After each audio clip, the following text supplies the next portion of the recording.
Five, four, three, two, one, zero.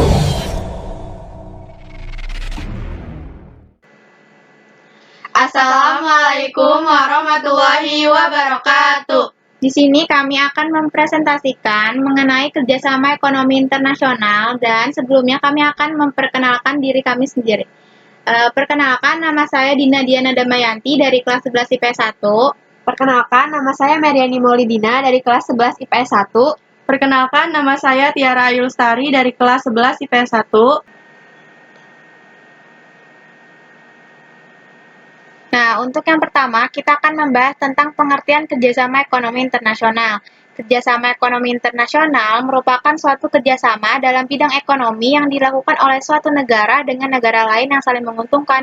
Kenapa disebut saling menguntungkan? Karena dalam kerjasama ekonomi internasional ini terdapat pertukaran sarana dan prasarana produksi, serta hubungan utang piutang yang dilakukan oleh penduduk suatu negara dengan penduduk dari negara lainnya. Yang kedua, kita akan membahas tentang faktor pendorong kerjasama ekonomi internasional. Di sini teman-teman udah lihat ada 4 faktor pendorong. Yang pertama, ada perbedaan kekayaan sumber daya alam. Kedua, ada efisiensi penggunaan faktor produksi. Ketiga, perbedaan jumlah penduduk. Dan yang terakhir ada perbedaan kondisi geografis.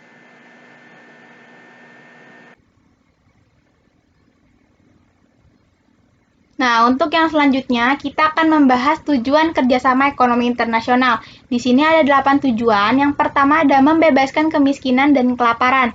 Tujuan ini merupakan tujuan utama bagi setiap negara. Tingginya tingkat kemiskinan dan kelaparan pada suatu negara menunjukkan bahwa perekonomian di negara tersebut masih buruk. Untuk itu, kerjasama dikerahkan dalam menangani kemiskinan di setiap negara. Yang kedua, ada membebaskan bangsa dari keterbelakangan ekonomi. Meskipun perkembangan teknologi terus meningkat, tetapi tidak menjamin masyarakat memiliki pengetahuan mengenai perekonomian. Pembentukan kerjasama dapat membebaskan suatu bangsa dari keterbelakangan ekonomi. Yang ketiga, ada memajukan perdagangan. Tujuan ini merupakan tujuan kerjasama ekonomi yang paling banyak mendapatkan dukungan. Adanya perdagangan yang maju membuat perekonomian negara menjadi baik. Selain itu, tujuan ini juga dapat mensejahterakan bangsa melalui kegiatan ekspor dan impor barang. Dengan begitu, impor dan ekspor suatu negara dapat meningkat dan mampu membantu mengurangi kesenjangan ekonomi. Kemudian ada yang nomor 4, mempercepat pertumbuhan ekonomi. Kegiatan ekonomi tidak akan berkembang tanpa adanya kerjasama dari banyak pihak.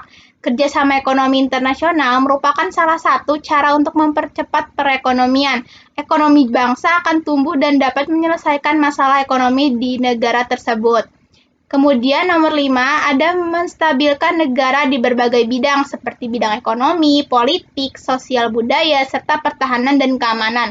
Adanya kerjasama ekonomi maka dapat membantu menstabilkan negara dari bidang-bidang tersebut. Tidak dipungkiri bahwa ekonomi menjadi faktor utama agar bidang lain stabil dan ikut berkembang. Kemudian ada nomor 6, memelihara ketertiban dan kedamaian suatu negara.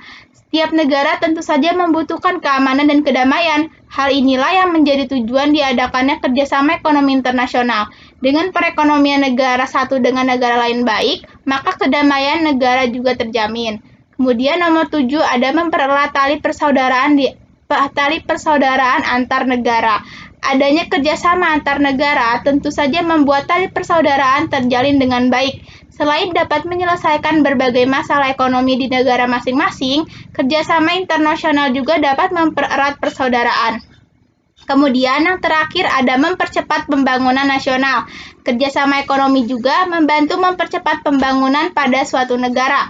Pada dasarnya, setiap negara memiliki berbagai kebutuhan, sarana dan prasarana negara. Pembangunan sarana dan prasarana tersebut juga membutuhkan jangka waktu yang panjang. Untuk itu, kerjasama ekonomi internasional juga membantu dalam mempercepat pembangunan.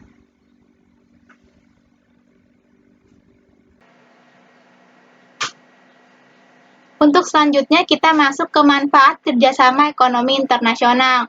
Di sini kita ada 5 manfaat. Yang pertama, ada membebaskan bangsa-bangsa di dunia dari kemiskinan, kelaparan, kebodohan, Yang kedua ada dapat menurunkan harga pokok per unit produksi.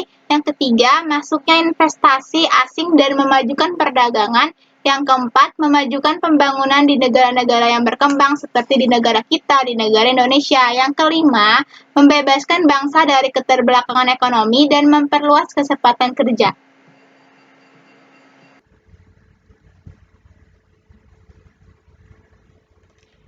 Kemudian, kita akan membahas tentang dampak kerjasama ekonomi internasional. Dampaknya itu terbagi menjadi dua dampak, ada dampak positif dan dampak negatif. Dampak positif terdapat 5 dampak. Yang pertama, meningkatkan keuangan negara. Hal ini disebabkan dengan adanya ekonomi internasional akan mempermudah suatu negara untuk memperoleh bantuan dana yang sangat lunak. Yang kedua, meningkatkan daya saing ekonomi.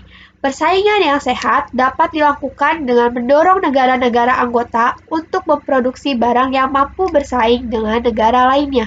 Yang ketiga, meningkatkan investasi. Dengan adanya investasi, maka perekonomian negara tersebut akan mengalami peningkatan.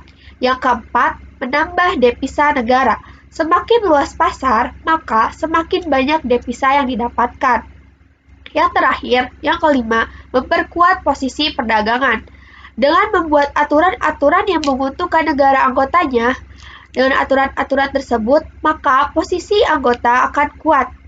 Dan yang kedua, dampak negatif. Dampak negatif terbagi menjadi 4 dampak. Yang pertama, ketergantungan dengan negara lain.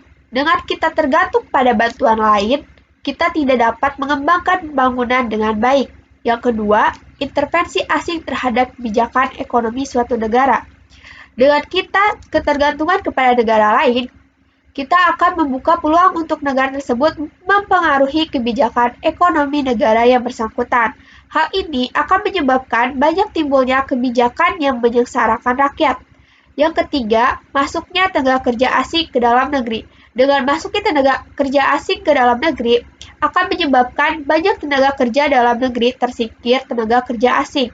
Dan yang terakhir, yang keempat, mendorong masyarakat hidup konsumtif. Dengan begitu, barang-barang impor yang masuk ke dalam negeri akan mendorong masyarakat untuk memakainya. Hal ini akan menimbulkan hidup konsumtif.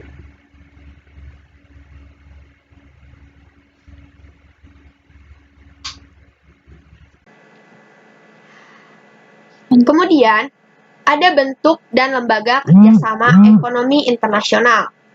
Ada menurut bidang kerjasama. Menurut bidang kerjasama ini dibagi menjadi 4 bidang. Ada bidang keuangan, bidang perdagangan, bidang perburuhan, dan bidang pasar busana. Yang kedua, menurut ruang lingkup. Dengan berdasarkan letak geografisnya, terbagi menjadi kerjasama bilateral. Kerjasama bilateral ini merupakan kerjasama ekonomi yang melibatkan dua negara dan bersifat membantu satu sama lain. Misalnya, contohnya adalah kerjasama ekonomi antara Indonesia dan Korea Selatan, seperti pertukaran antara kedutaan besar dan kunjungan antar negara. Dan ada kerjasama multilateral. Kerjasama multilateral adalah suatu bentuk kerjasama yang dilakukan oleh dua negara atau lebih yang tidak terbatas wilayah atau kawasan tertentu dan bersifat internasional. Contoh dari kerjasama ini adalah IMF, ILO, dan OPEC. Selanjutnya ada kerjasama regional, kerjasama ekonomi antara negara yang satu dengan negara yang lain dalam bentuk satu kawasan tertentu. Contohnya ada ASEAN, Association of Southeast Asian Nations, ada MEE atau European Economic Community, dan lain-lain. Selanjutnya ada kerjasama antar-regional. Kerjasama ini merupakan kerjasama yang dijalankan oleh dua lembaga ekonomi atau lebih antar wilayah regional. Contohnya ASEM, ASEAN European Meeting, dan APEC, Asia Pacific Economic Cooperation.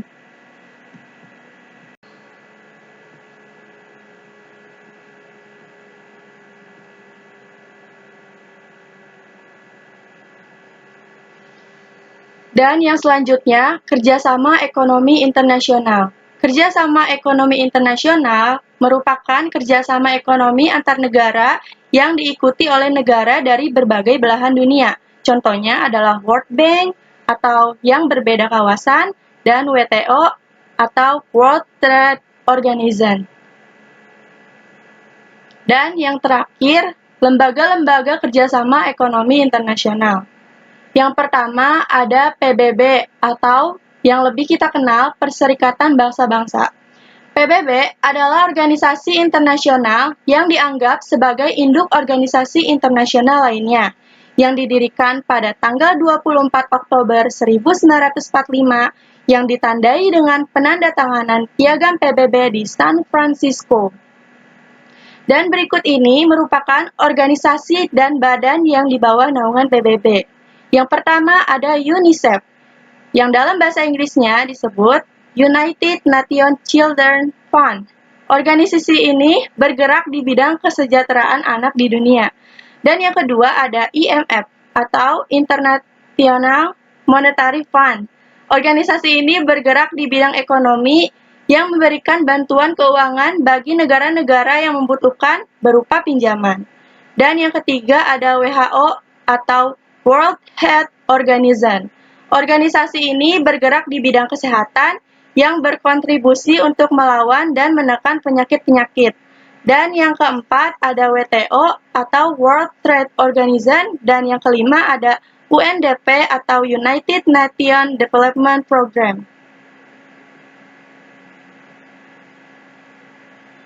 Dan yang kedua ada ASEAN atau Association of Asian Nations. ASEAN ini merupakan badan kerjasama ekonomi antar negara-negara di Asia Tenggara. Dan yang ketiga ada OPEC, Organization of the Petroleum Exporting Countries. OPEC ini adalah organisasi pengekspor minyak terbesar. Dan yang keempat ada AFTA, ASEAN Free Trade Area. AFTA ini merupakan organisasi perdagangan bebas yang ada di wilayah ASEAN. Sekian yang dapat kami sampaikan. Kurang lebihnya mohon maaf. Semoga bermanfaat bagi kita semua ya. Wabillahi taufiq wal hidayah. Wassalamualaikum warahmatullahi wabarakatuh.